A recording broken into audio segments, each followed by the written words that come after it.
Hello, good evening, everybody. Tonight's topic is one which is one of the topics that actually causes some of the most angst in clinic of any topic that I have to discuss, and that is the topic of herpes. Now, there's a few different varieties of herpes that are out there, but for the purpose of this talk, we're going to focus on type 1 and type 2 herpes. Now, it's very commonly known that type 1 herpes tends to cause cold sores or fever blisters, usually around the corner of the mouth when people get stressed, or sometimes too much sunshine or certain kinds of things can trigger the type 1 herpes. And people consider type 2 herpes, generally speaking, to be a sexually transmitted disease. However, it's possible that type 1 could be in the genitalia, and that type 2 could be in the mouth area. And it doesn't really matter that much which one is which, because in the person who is suffering from symptoms, all they know is they're getting some fever blisters or some very painful shallow ulcers and are quite uncomfortable. The main thing that is important about this is that this is a type of virus that mostly can be shed anytime. Regardless of whether or not someone's having symptoms, they potentially could be able to spread these symptoms to other people. Generally speaking, all that virus needs is a mucous membrane that it comes in contact with, and it can be spread in that way. Also, this virus is one that lives in the root of the nerves.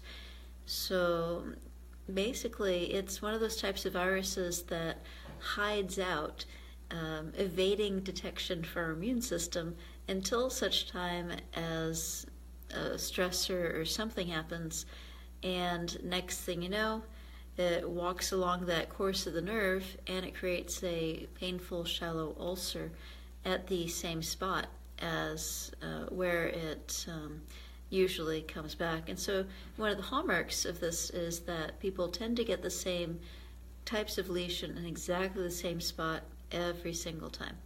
There are some medications that can be used to help reduce the incidence of it, and the type of medication kind of depends on where is the location of it, as well as how troublesome it is for people. For example, if someone only gets an outbreak maybe 2 or 3 times a year, they might want to have something on hand that they can take immediately at the very, very first sign or symptom, maybe a little tingle, maybe a little tiny bit of pain, maybe some whisper of annoyance that this virus might be waking up again. And the sooner the medication is taken, the sooner it is fought. There's a few over-the-counter style of things. There's a Breva, I believe, that can be used, for example, for cold sores. And there's a cyclovir, which is a medication that's taken 5 times a day, usually, for this type of thing. And then there's valcyclovir, otherwise known as Valtrex. That is a much nicer dosing.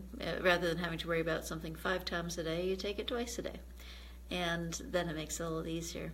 Now, this is an important thing, not only because, as mentioned in the beginning, it's one of the things that causes people a lot of stress in their relationships, sometimes when they learn that they have just acquired this particular virus.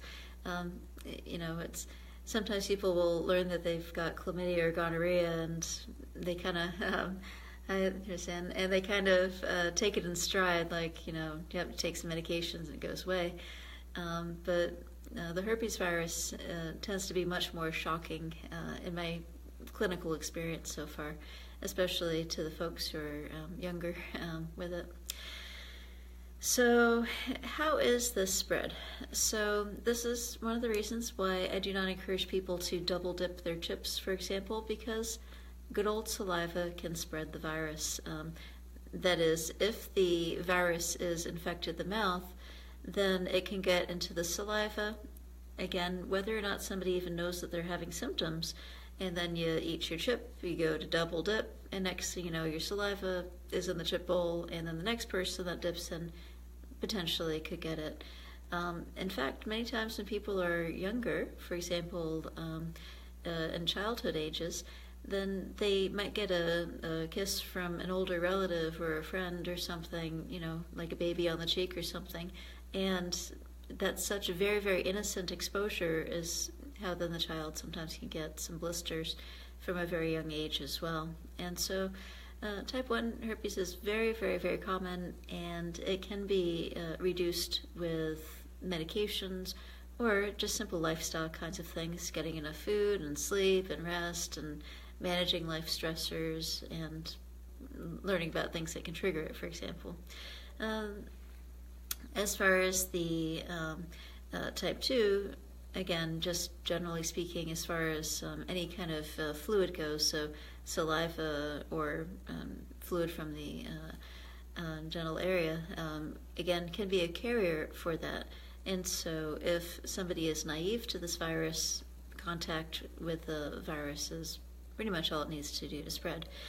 So, and again, it tends to not be spread by such things as toilet seats or bedding or swimming pools, or even from touching objects around you such as silverware, soap, towels, blankets, things like that. You're not going to get it from such types of contact. It usually is much more intimate.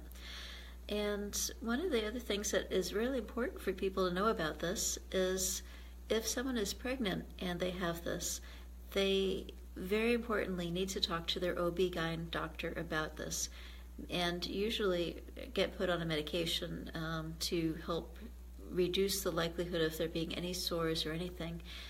Because basically, as noted, if something can be spread through contact, if a baby is born through a vaginal canal that has a sore, whether or not the woman even knows that that sore is active, because sometimes you don't know that it can be active up on the inside there, then the babies, and I've seen this before, can get head-to-toe herpes, and it is a very difficult thing to see sometimes when the children are so affected from such a very young age as well.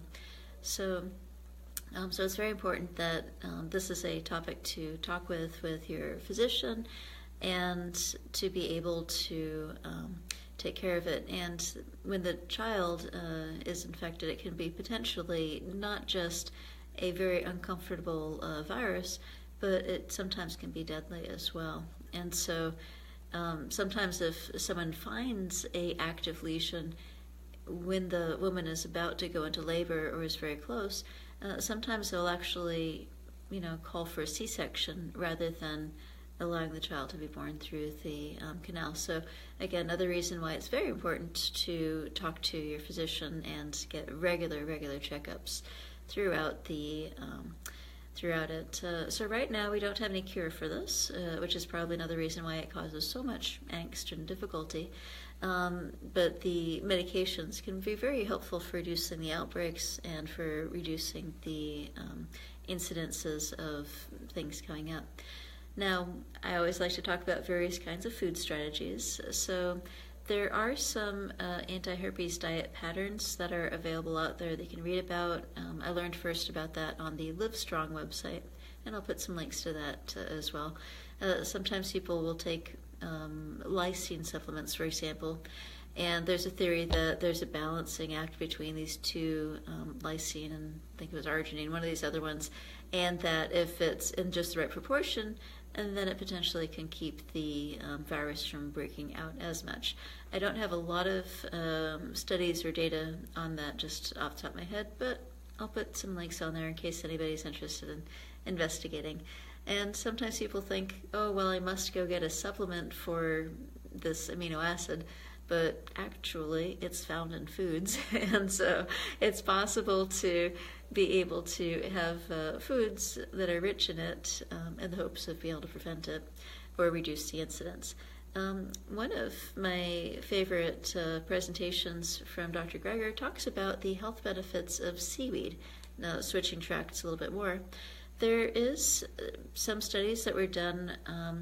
They gave people that were suffering from various types of herpes infections about 2 grams a day of pure powdered wakame. And so if you're ever around and eating seaweed salad. It's a popular kind of variety of seaweed, and it's kind of chopped up with a few other ingredients and on there. So the 2 grams a day of pure powdered wakame was about equivalent to a 1/4 cup of seaweed salad. And so it's a very small study, only 15 patients, but everybody that had the active viral infections that was given the seaweed had significant lessening or disappearance of symptoms. So that included type 1, which causes the oral usually, or cold sores, and type 2, which usually causes the genital, type 4, which is otherwise known as Epstein-Barr virus, which I'm sure we'll have to do a video on sometime. That's the one that causes mono, and that is another one. And then there's more types of herpes. Type 3 has the chickenpox and shingles and such. And so the downside of that particular study is there wasn't a control group. So in other words, they normally, to get the best information out, you'd have your group of people with the disease and the group of people without, and one of those you would give the seaweed to see if it made a difference, and the group of people that had the disease without the seaweed, and kind of compare, well, how long did it take them to get their symptoms better, that sort of thing. So that would be a better study. Maybe one of these days we'll have somebody to do that. But basically the wakame helps to boost your antibody production, and in the influenza video talked about using that to help the elderly to boost up their immune system response to the to the flu virus out there. Another thing that's important with this is not just to know that this can be troublesome for various body parts and cause soreness in the mouth or the genitalia, but also this can get into the eyes. Recently had one of my patients, actually, for whom I'm making tonight's video, who was quite shocked to learn that that the sudden painful soreness with redness that was going on in the eye is actually was a herpetic type infection. And so the same thing that can happen with the lesions to the mouth, it can go up a different branch of the nerve and go to the optic area and can cause problems up in there as well. So that's pretty much all I got for you. It's a kind of a simple topic, but unfortunately it's one that causes a lot of suffering for folks on a yearly basis. And the nice thing is that we do have some medications that have pretty much almost no side effects because they're antivirals and it doesn't really interact with our physiology that much. But maybe one of these days we'll have the ability to be able to have a vaccination against it. I sure hope so, because this is a particular virus that causes a lot of people a lot of grief every year. So anyway, happy evening, happy daylight saving times, and hopefully you guys don't have to worry about this particular one. But if you do, I'll have some references down below that you can read up a little bit more on and learn a little bit more. So thanks for watching. Have a good night. Bye-bye.